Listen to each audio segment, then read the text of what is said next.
Let's be honest, these creatures weren't just dinosaurs. They were apex predators, some of the deadliest hunters to ever walk the earth.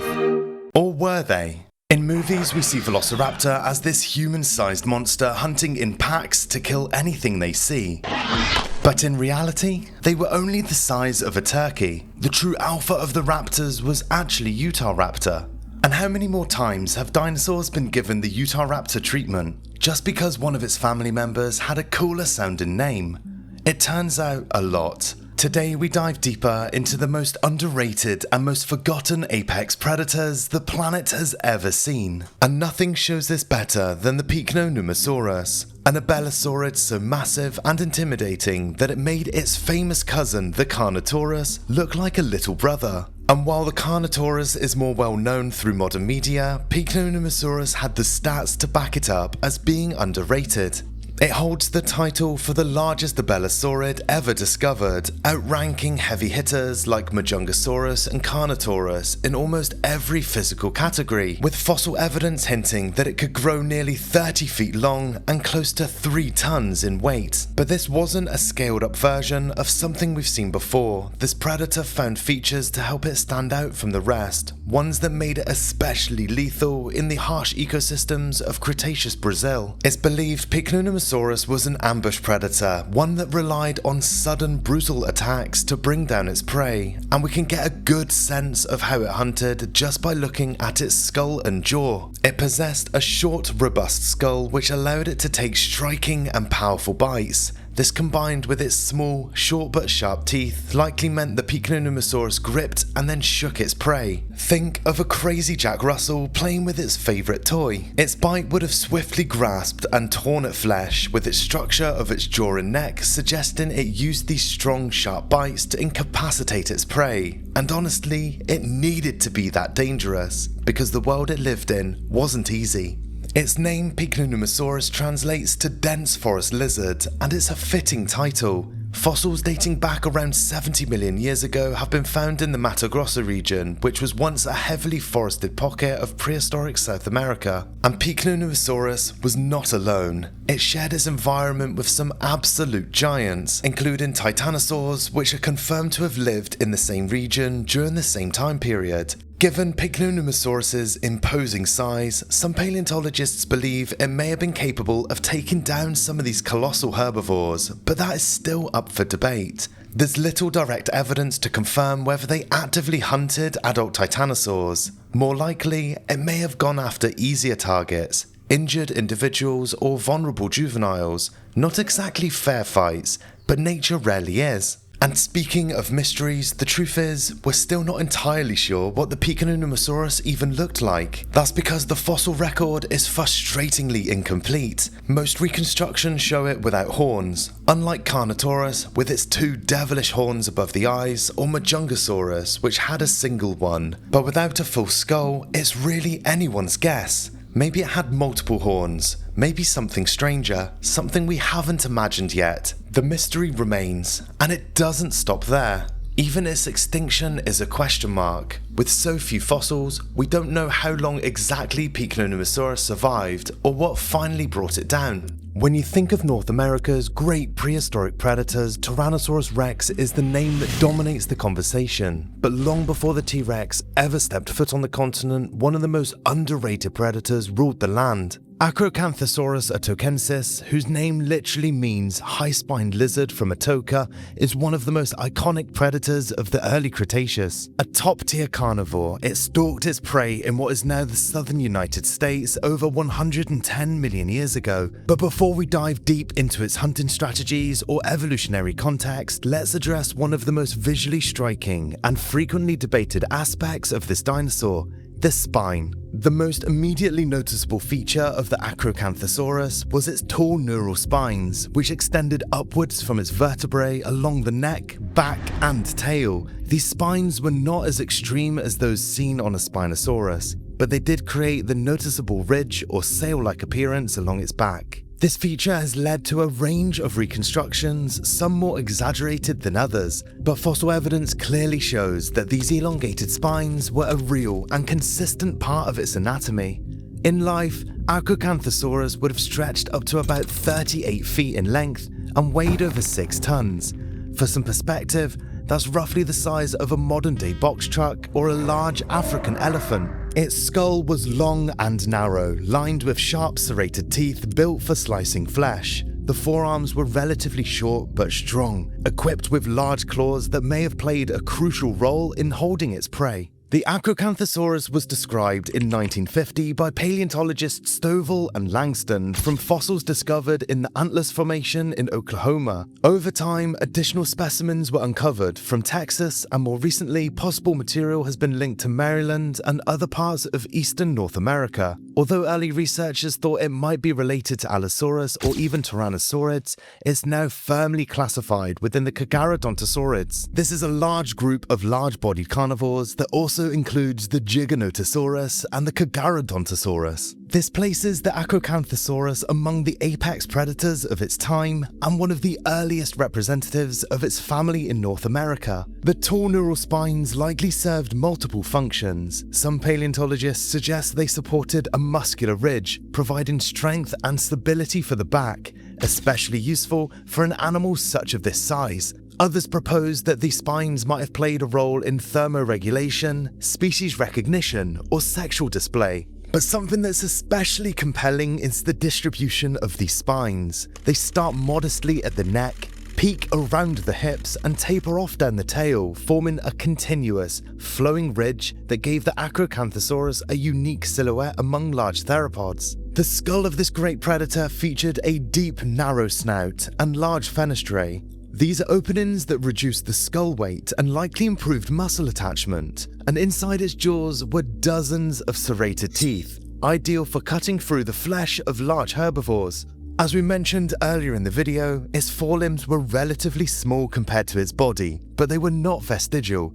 Acrocanthosaurus had strong arms, with powerful claws, particularly useful for grappling or slashing at prey during close quarters attacks. But what you might be wondering is, what would such a colossal predator hunt? Acrocanthosaurus's robust skull, lined with large serrated teeth, points clearly to a diet of large herbivores. This apex predator roamed a diverse ecosystem, filled with sauropods like the Sauroposeidon, one of the tallest dinosaurs ever discovered, as well as the armored Ankylosaurus and swift ornithopods. There's also strong evidence suggesting that the Tenontosaurus may have been part of its primary prey items, a mid-sized herbivore that lived in the same region and time period. Bite marks found on the Tenontosaurus fossils matching the size and tooth spacing of the Acrocanthosaurus support the idea of a predator-prey relationship. While there's still debate on whether these marks were made during active predation or scavenging, it's clear that the Acrocanthosaurus interacted closely with these herbivores. This predator was likely an ambush hunter.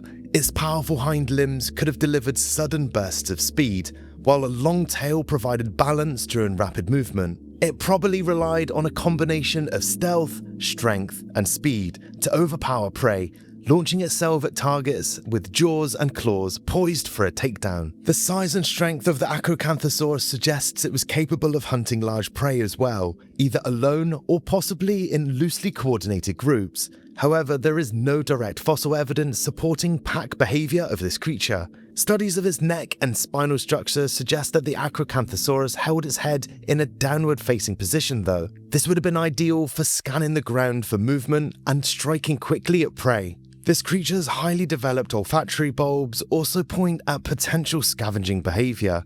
With a keen sense of smell, Acrocanthosaurus could detect carcasses or injured animals from considerable distances. If you were looking for a modern comparison, Acrocanthosaurus wasn't like a cheetah or a wolf in terms of hunting. Instead, it was more like a crocodile or Komodo dragon, a solitary predator relying on patience, positioning, and a devastating strike to secure its meal. Its teeth functioned similarly to the serrated edges of a bread knife, optimized for cutting through flesh with maximum efficiency. Unlike animals that crush bone, Acrocanthosaurus focused on slicing and tearing. Acrocanthosaurus occupied the apex predator niche in its ecosystem. In the early Cretaceous of North America, few creatures could rival its size and power. However, it was not alone. Other theropods like the Deinonychus and smaller dromaeosaurs also lived in this region, Though they likely hunted smaller prey or scavenged remains, Acrocanthosaurus would have dominated the food chain, possibly even preying on juvenile versions of other large dinosaurs.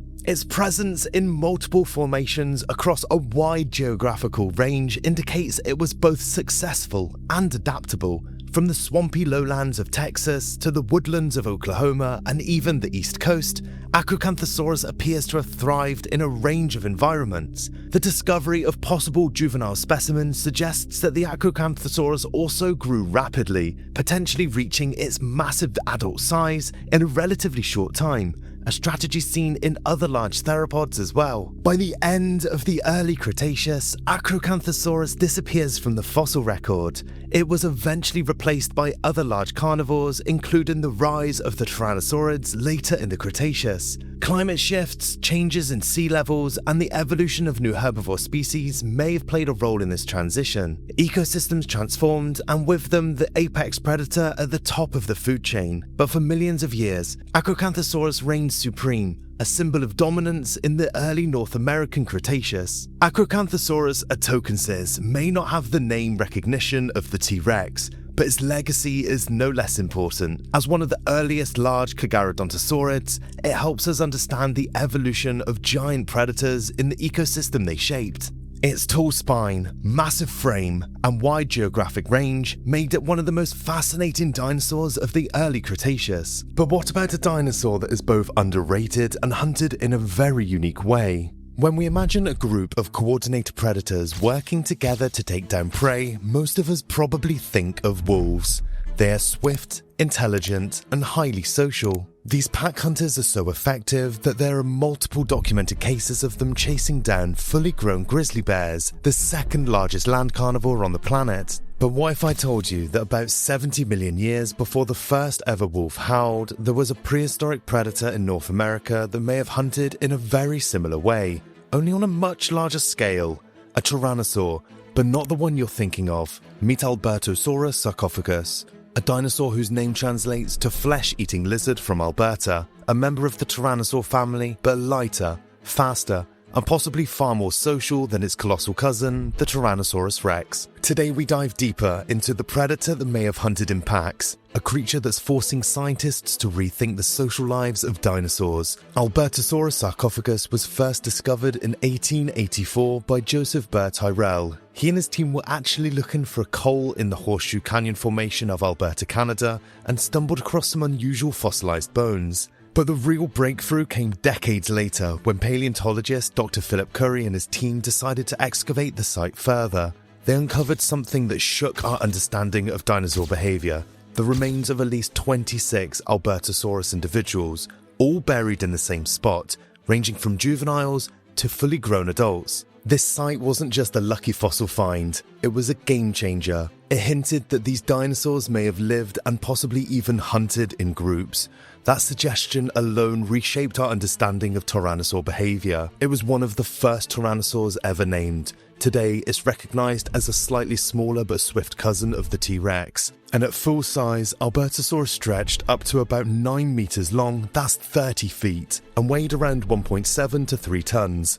A formidable predator, though much smaller than some of its relatives. But size isn't everything. This predator was built for speed, with more lightly built bones and long muscular hind limbs suggesting it was capable of quick bursts, perfect for chasing down prey. Estimates suggest it could run up to speeds of 32 kilometers per hour, leaving its bigger cousins in the dust. Like wolves, Albertosaurus wasn't just fast, it was equipped with the tools of a top-tier hunter. Its skull was massive, with large forward-facing eye sockets that provided binocular vision, a trait associated with depth perception, essential for judging distances when hunting, a common trait in many modern predators.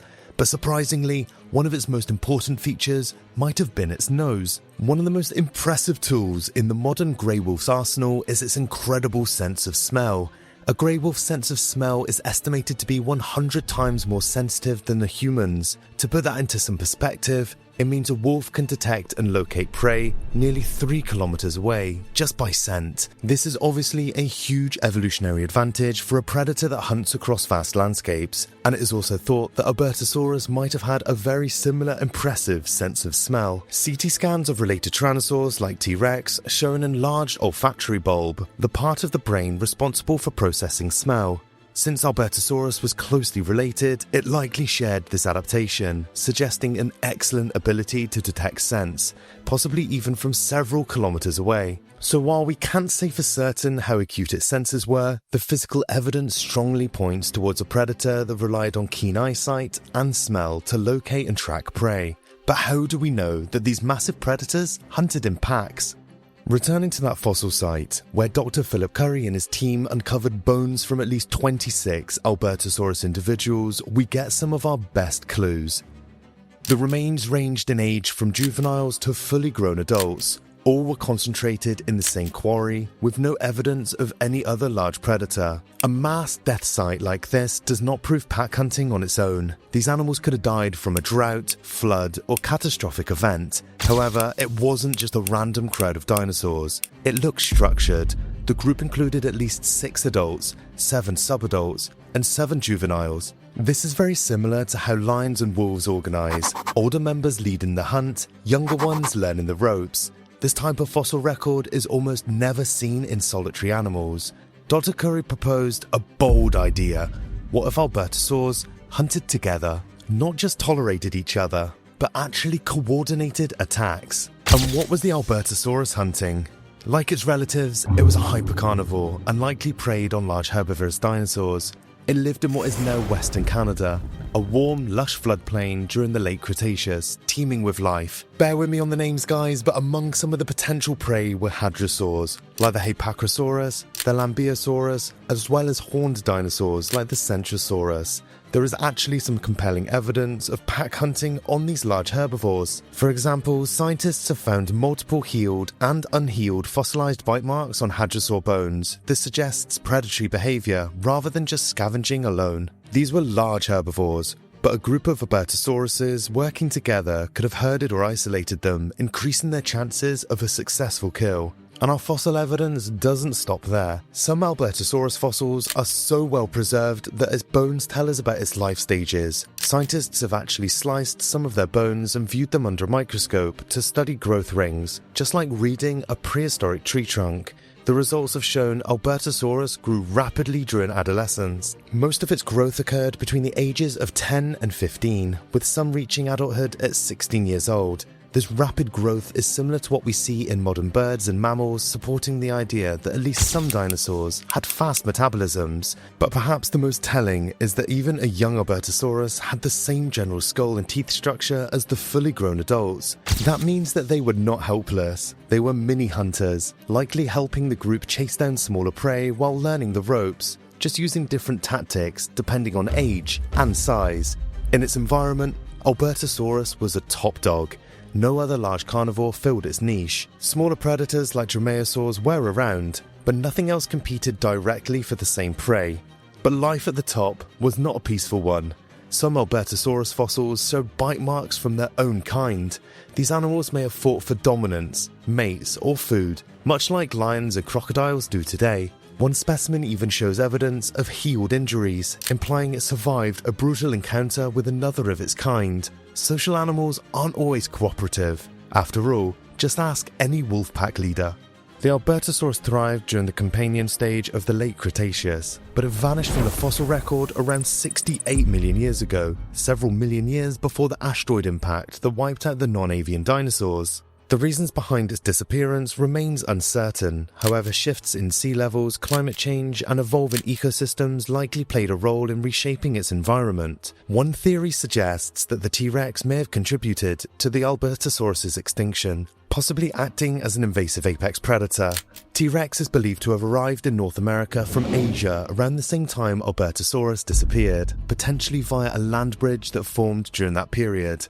If true, It could mean that after ruling the northern ecosystem with no equal for millions of years, Albertosaurus was suddenly outcompeted by a newer, more dominant rival. However, this idea remains speculative. There is no direct evidence that the T-Rex was responsible, but the timing just makes things curious and adds an extra layer of mystery to the fall of one of North America's former top predators. The idea of pack-hunting tyrannosaurs may sound like science fiction, but it was a hypothesis grounded in fossil evidence, comparative biology, and careful observation. But in this video we're talking about underrated dinosaurs, and this next one might be the most underrated of the entire video. When we picture prehistoric Europe, certain dinosaurs instantly come to mind. Perhaps the iconic plates of a Stegosaurus, or even the familiar silhouette of Allosaurus prowling in search of prey. But Europe was also home to another far less familiar predator, one that's every bit as impressive as its more famous counterparts, yet remains surprisingly overlooked. This is Europe's very own Jurassic giant, the Tovasaurus gurneyi, which means savage lizard.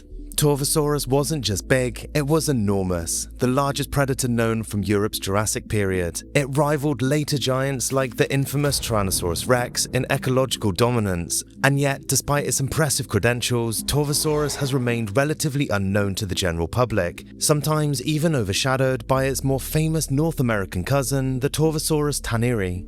This European species was first unearthed in the cliffs and quarries of Portugal from a geological formation that's known as the Lorena Formation, dating back roughly 150 million years. The fossil beds of Lorena are renowned among paleontologists, Europe's equivalent to North America's famous Morrison Formation. Here, among dinosaur eggs, footprints, and fossils of herbivorous giants, scientists discovered remains so imposing that their immediate reaction was astonishment. When Portuguese paleontologists Mateus and Antunes first reported these fossils, it became very clear they'd discovered a truly gigantic theropod, a massive meat-eating dinosaur.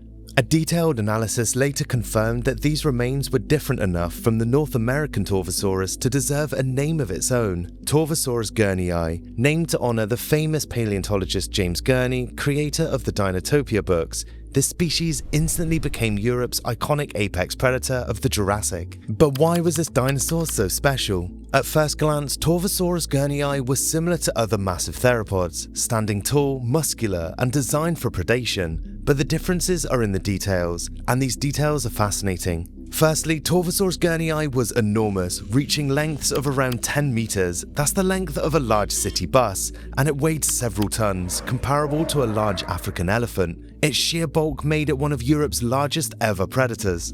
But what really caught paleontologists' eyes was the unique features in its skull. Torvosaurus had massive jaws lined with fewer than 11 large blade-like teeth, a distinctive trait setting it apart from its American relative.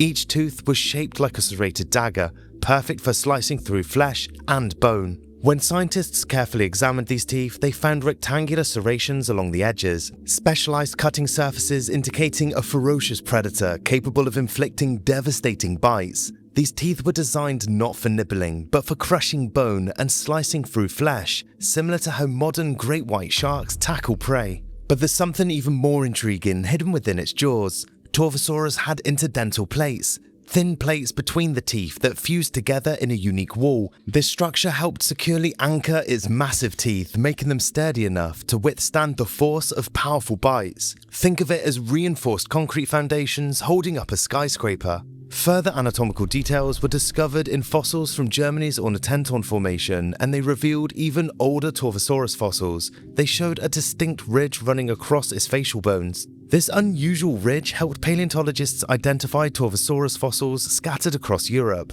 This discovery hints at how widespread and dominant this European T.Rex really was. But a predator of this scale doesn't just appear by chance, it evolves because an ecosystem demands it. Torvosaurus gurneyi was Europe's unrivaled Jurassic apex predator, but what did it hunt? In the lush Jurassic landscapes of Portugal and Germany, Torvosaurus found abundant prey in herbivorous dinosaurs like Luzutitan and Maragaya. These were giants that roamed in herds, much like today's elephants or bison. Torvosaurus, with its powerful build and large legs, was equipped to tackle prey of significant size, making short work of anything it could catch. But even apex predators must share their territory, and Torvosaurus wasn't alone. it coexisted with formidable hunters like Lorinianosaurus, Ceratosaurus, and the iconic Allosaurus, each a top predator in its own right. How could so many giant predators coexist though? Paleontologists believe these dinosaurs occupied subtly different niches, specializing in different prey, hunting styles, or territories. Tovasaurus gurneyi likely specialized in overpowering particularly large or robust prey, using its crushing bite to subdue massive dinosaurs, while other predators may have chased quicker or smaller targets. This intricate web of competition and specialization sustained a balanced ecosystem, much like as lions, hyenas, and leopards coexist in Africa today. Of course, every great dynasty must eventually come to an end, and for Tovasaurus, extinction came as the Jurassic period transitioned into the Cretaceous around 145 million years ago. The exact cause of its disappearance remains uncertain, but what we know is this: the world changed dramatically, continents shifted, seas rose, and climates evolved rapidly. In the case of the Tovasaurus gurneyi, geological isolation played a crucial role. During the late Jurassic, Europe and North America separated as the Proto-Atlantic Ocean expanded. As land bridges vanished, European dinosaurs evolved independently, a process known as variance. Tovasaurus gurneyi is a powerful illustration of this process. The formation of a vast oceanic barrier meant that Europe's dinosaur fauna, including the Torvosaurus, developed unique traits distinct from North American counterparts. But isolation comes at a cost, and it can limit opportunities for genetic diversity, making ecosystems fragile when faced with environmental upheaval. As the Jurassic ended, new predators and shifting habitats spelled doom for Europe's reigning giant. Unable to adapt fast enough, Tovasaurus disappeared, leaving only bones and teeth as reminders of its dominance. And while it's easy to mourn the loss of this incredible predator, Tovasaurus gurneyi's story is one of remarkable success. It thrived for millions of years, shaping ecosystems, evolving unique adaptations, and teaching us invaluable lessons about survival, extinction, and change. Next time you stroll through Europe's peaceful forests or relax by its shores, remember, beneath your feet lie echoes of a savage past, a thrilling reminder of the time when Europe's wildlife was anything but gentle. As scientists keep exploring the cliffs of Portugal and Germany, Tovasaurus continues to illuminate the mysteries of our planet's prehistoric past,